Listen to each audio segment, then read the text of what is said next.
உங்கள் ஃபேஸ் ரொம்ப டேன் ஆகிட்டா, டேனை ரிமூவ் பண்ணணும், ஆனால் எது போட்டாலுமே எஃபெக்டிவாக இல்லைன்னு ஃபீல் பண்ணுறீங்களா? அப்போ இந்த வீடியோ உங்களுக்காண்டி தான்.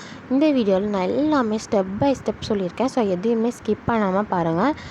ஸோ இதை பற்றின ஏதாச்சும் டவுட் இருந்தால் கூட நீங்கள் கமெண்ட் பண்ணுங்கள். ஸோ நான் எக்ஸ்பிளைன் பண்ணுறேன் கிளியராக. ஸோ நமக்கு 3 ஸ்டெப்பாக மெயினாக பண்ணணும். ஸ்க்ரப் பண்ணணும், பேக் போடணும், மாய்ஸ்சர் பண்ணணும். இதுதான் வந்து ரொம்ப ரொம்ப பேசிக். இது தான் ஃபர்ஸ்ட்டு. ஸ்க்ரப்புக்கு நம்ம ஏற்கனவே காஃபி பவுடர் சுகர் ஸ்க்ரப் வந்து பண்ணியிருக்கோம். நீங்கள் அதுவும் யூஸ் பண்ணலாம். இல்லை அப்படின்னா நீங்கள் டெய்லியுமே யூஸ் பண்ணுற மாதிரி ஒரு ஸ்க்ரப் தேடினீங்க அப்படின்னா நம்ம வீட்டில் கிடைக்கிற தக்காளி, சுகர், இந்த 2மே போதும். சுகரை வந்து பவுடர் பண்ணி ஒரு பாக்ஸில் போட்டு வச்சுக்கோங்க. இப்போ டொமேட்டோ வந்து அப்பப்போ உங்களுக்கு கிடைக்கும் இல்லையா, ஸோ அதை வெட்டி ஜூஸாக கூட நீங்கள் எடுத்துக்கலாம். இல்லை மிக்சியில் போட்டு பிளெண்ட் பண்ணி கூட நீங்கள் எடுத்துக்கலாம். ஸோ நீங்கள் ஃபேஸில், ஹேண்ட்ஸில், லெக்ஸில் எங்கே வேணாலும் ஜென்டலாக ரப் பண்ணுங்கள். நம்ம வந்து கையில் அப்ளை பண்ணியிருக்கோம். ஸோ இதை நீங்கள் அப்படியே உங்கள் ஃபேஸில் அப்ளை பண்ணுங்கள். ஸோ நல்லா சர்க்குலர் மோஷனில் ஸ்க்ரப் பண்ணிகிட்டே வாங்க. கண்ணுக்கு கீழ் பகுதியெலாம் வந்து ரொம்ப ஹார்ஷாக ஸ்க்ரப் பண்ண வேண்டாம். ஸோ நல்லா 5 மினிட்ஸ் வந்து சர்க்குலர் மோஷனில் ஸ்க்ரப் பண்ணுறதுனால என்ன ஆகும்னா நம்ம ஃபேஸில் ப்ளட் சர்க்குலேஷன் வந்து இம்ப்ரூவ் ஆகி இன்ஸ்டன்ட் க்ளோ கிடைக்கும். இதை நீங்கள் டெய்லி யூஸ் பண்ணிட்டு வர்றதுனால உங்கள் ஃபேஸில் நல்ல ஒரு ரிசல்ட்டை நீங்கள் பார்க்கலாம். ஸோ வாஷ் பண்ணிடுங்க. 5 மினிட்ஸ் மேலே வைக்க வேண்டாம். செகண்ட் ஸ்டெப் வந்து ஒரு சின்ன பேக் போட போகிறோம். ஸோ இது வந்து ஈஸியாக எல்லாருக்குமே கிடைக்கக்கூடிய பேக்கு. ரைஸ் ஃப்ளார் வீட்டில் எல்லார் வீட்லேயுமே இருக்கும். அப்படி இல்லை அப்படின்னா பச்சை அரிசியை நீங்கள் வந்து அரைச்சி எடுத்துக்கோங்க. அதுதான் வந்து ரைஸ் ஃப்ளார். நெக்ஸ்ட்டு ஸ்டெப் வந்து பால் ஆடையோடு எடுத்துக்கோங்க. இல்லை அப்படின்னா வெறும் பால் கூட நீங்கள் எடுத்துக்கலாம். இது 2யும் நல்லா மிக்ஸ் பண்ணி திக் பேஸ்ட்டாக ஆக்கிக்கோங்க. ரொம்ப தண்ணியாக ஆக்காதீங்க. கொஞ்சம் நல்லா திக் மாதிரி, அதுக்குன்னு ரொம்ப திக்காக இல்லை. ஸோ உங்களுக்கே அந்த கன்சிஸ்டன்சி தெரியும். ஸோ நான் இந்த வீடியோவில் காட்டுறேன். ஸோ அந்த மாதிரி ஒரு கன்சிஸ்டன்சியில் நீங்கள் எடுத்து உங்கள் ஃபேஸில் ஈவனாக எல்லா இடத்துலையும் அப்ளை பண்ணுங்கள்.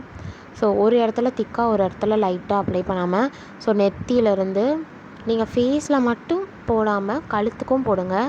ஸோ அப்போனா தான் 2மே ஈவன் கலராக தெரியும். ஸோ ஸ்க்ரப்புமே நீங்கள் வந்து கழுத்துக்குமே பண்ணனா பண்ணிக்கோங்க. ஸோ இதை வந்து நான் இப்போ கையில் அப்ளை பண்ணுற மாதிரி நீங்கள் உங்கள் ஃபேஸில் ஈவனாக எல்லா இடத்துலையும் அப்ளை பண்ணி எடுத்துக்கோங்க.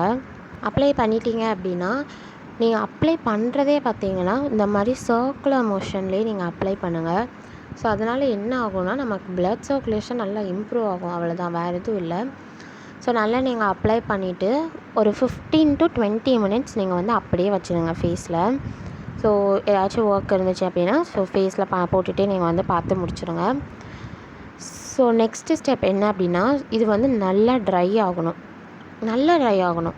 ஸோ நல்லா ட்ரை, இந்த மாதிரி நல்லா ட்ரை ஆன உடனே என்ன பண்ண போகிறீங்க அப்படின்னா அப்படியே நீங்கள் டைரெக்டாக வாஷ் பண்ணாமல் மில்க்கு வந்து அது மேலே அப்ளை பண்ணிக்கோங்க. மில்க் அது மேலே ஊற்றி அதுக்கப்புறம் நீங்கள் அதை வச்சு ஜென்டலாக ஸ்க்ரப் பண்ணுங்கள். ஸோ நான் இந்த வீடியோவில் காட்டுற மாதிரி ஜென்டலாக ஸ்க்ரப் பண்ணிங்க அப்படின்னா உங்களுக்கு வந்து நல்லா மில்கில் ஊறி உங்களுக்கு அந்த காஞ்சி போனது எல்லாமே நல்லா வரும். ஸோ அதை வச்சு நீங்கள் ஸ்க்ரப் பண்ணுங்கள். நீங்கள் டைரெக்டாக போய் வாஷ் பண்ணுறதுனால ஒரு யூஸும் இருக்க போகிறதில்ல. நீங்கள் நல்லா ஸ்க்ரப் பண்ணுங்கள். ஸ்க்ரப் பண்ணிவிட்டு அதையே வந்து ஒரு 2 மினிட்ஸ் நல்லா ஸ்க்ரப் பண்ணுங்கள் சர்க்குலர் மோஷனில். எதை பண்ணாலுமே சர்க்குலர் மோஷன்லேயே ஸ்க்ரப் பண்ணுங்கள். நீங்கள் நல்லா நான் வீடியோவில் காட்டுற மாதிரி இந்த மாதிரி ஸ்க்ரப் பண்ணி எடுத்துக்கோங்க. ஸோ பால் வந்து காய்ச்சின பால், காய்க்காத பால் எது வேணாலும் எடுத்துக்கோங்க. நீங்கள் காய்ச்சின பால் எடுத்தீங்க அப்படின்னா கொஞ்சம் ஆற வச்சு எடுத்துக்கோங்க. நல்லாவே ஆற வச்சு எடுத்துக்கோங்க. ஸோ இதை வந்து இந்த மாதிரி நல்லா ஸ்க்ரப் பண்ணி எடுத்துகிட்டு அண்ட் தென் நீங்கள் வந்து வாஷ் பண்ணிடுங்க. ஸோ வாஷ் பண்ணதுக்கப்புறம் நான் உங்களுக்கு லைவாக ரிசல்ட் காட்டுறேன். உண்மையிலே சொல்கிறேன், ஒரு இன்ஸ்டன்ட் க்ளோ இருக்கும். இதை நீங்களே வந்து இந்த வீடியோவில் நீங்கள் பார்ப்பீங்க. ஸோ என் 2 கைக்குமே நான் உள்ள டிஃப்ரென்ஸ் உங்களுக்கு காட்டுறேன். நான் இதில் எதுவுமே ஃபேக்காக எதுவுமே பண்ணலை. ஸோ உங்களுக்கு பார்த்தாலே தெரியும் 2 கைக்குமே அவ்வளோ ஒரு டிஃப்ரென்ஸ். நானே ஆச்சரியப்பட்டேன். ஸோ நான் இப்போ வந்து வாஷ் பண்ணிவிட்டு வந்துட்டேன். இப்போ பாருங்கள், இப்போ உங்களுக்கு பார்த்தீங்கன்னா தெரியும் லைட்டாக அந்த டிஃப்ரென்ஸ் இருக்குது. ஸோ தெரிலனா நான் ஃப்ளாஷ் ஆன் பண்ணுறேன் பாருங்கள். இப்போ பார்த்தீங்களா எவ்வளோ ப்ரைட்டாக இருக்குன்னு என்னோடய லெஃப்ட் ஹேண்டு. ஸோ என்னோடய ரைட் ஹேண்டை விட என்னோடய லெஃப்ட் ஹேண்ட் வந்து நல்லாவே ப்ரைட்டாக இருக்கா. இது 2மே என் கை தான். நான் அப்ளை பண்ண கை இது, அப்ளை பண்ணாத கை இது. ஸோ உங்களுக்கே டிஃப்ரென்ஸ் தெரியுதுல. ஸோ ட்ரை பண்ணி பாருங்கள். வீடியோ பிடிச்சிருந்தா லைக் பண்ணுங்கள், ஷேர் பண்ணுங்கள், சப்ஸ்கிரைப் பண்ணுங்கள். தேங்க்ஸ் ஃபார் வாட்சிங்.